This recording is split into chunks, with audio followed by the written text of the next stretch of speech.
இதுன்னு பார்த்தீங்கன்னா, அந்த ஒரு மோகம் 30 நாள், ஆசை 60 நாள்ன்னு சொல்ற மாதிரி, அந்த நாட்கள்ல கண்ணோட கண் பார்த்து பேசின நாட்கள் இருந்திருக்கலாம். ஆனா அதுக்கப்புறம்ன்றது ஒருத்தருக்கு ஒருத்தர் அந்த அட்டென்ஷன்றது அப்படியே குறைய ஆரம்பிக்குது. அதுலேருந்து தான் பிரச்சனைகளும் நெறைய வளர ஆரம்பிக்குது. ஸோ கணவன் மனைவிக்கு ஒரு அந்த திருமண வாழ்க்கைன்றத உருவாக்கிக்கிட்டு, இந்த லைஃப்ல அந்த டைம் அனுபவிக்கிறதுக்காக தான் அந்த வாழ்க்கைக்குள்ளேயே நம்ம போறோம் ஆக்சுவலி. ஆனா பிராக்டிகலி பார்த்தா, ஒரு ஃபினான்ஸ் கண்டிஷனோ, இல்ல இதர என்விரான்மென்டல் அ பிரச்சனைகளோ, இல்ல உறவு சம்பந்தப்பட்ட மத்த உறவுகள்னால வரப்பட்ட பிரச்சனைகளோ, இப்படின்னு எதோ சார்ந்தோ அந்த 2 உயிர்களும் போயிட்டுருக்கே ஒழிஞ்சு, உனக்காக நான், எனக்காக நீன்னு தெரிஞ்சும் கூட, அந்த வாழ்க்கைய அனுபவிச்சு வாழ்றதுக்கு, இங்க முக்காவாசி குடும்பங்கள்ல கணவன், மனைவி ரெடியா இல்ல. தெரிஞ்சுமே பக்கத்து பக்கத்துல உட்கார்ந்ததுமே, அந்த உயிரினுடைய மதிப்பு தெரியல. அந்த உயிர் வந்து அந்த உயிர் தான் உனக்கான சந்தோஷத்த குடுக்கறதுக்கு அந்த பக்கமும், இந்த பக்கமும் உட்கார்ந்துட்டு இருக்கோம்.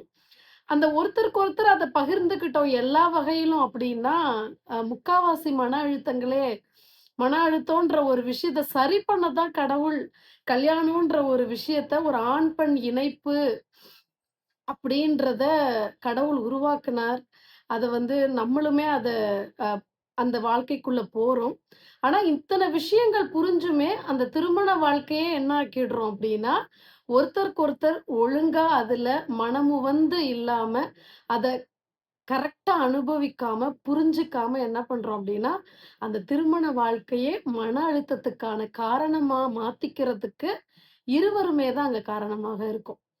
ஸோ, கணவன், மனைவி திருமணம் அப்படின்ற ஒரு விஷயத்த வேல்யூ பண்றீங்க அப்படின்னா, இன்னைக்கே உங்களுடைய கணவனையும், உங்களுடைய மனைவியையும் எவ்ளோ பிரச்சனைகள் இருந்தாலும் ஒரு 5 நிமிஷம் அது சோஃபாலயோ, இல்ல உங்க வீட்ல 2 சேர் கிடந்தது அப்படின்னா, ஒருத்தருக்கு ஒருத்தர் நேரடியா உட்கார்ந்து, கண்ணோட கண் பார்த்து, கையோட கை சேர்த்துக்கிட்டு, இப்போ இந்த நிமிஷத்துல என்ன பிரச்சனை உன் கூட இருந்தாலும், என் கூட உனக்கு இருந்தாலும், இந்த வாழ்க்கைய நம்ம தான் சமாளிச்சு வாழணும். நான் என்ன மாரி உனக்கு மாறணும்னு நீ ஆசைப்படுற. நீ என்ன மாரி மாறணும்னு நான் ஆசைப்படுறேன். நான் என்னதான் தவறு பண்ணுனேன். அத நான் என்ன திருத்திக்கணும்? என்ன மாத்திக்கணும் இந்த வாழ்க்கைய?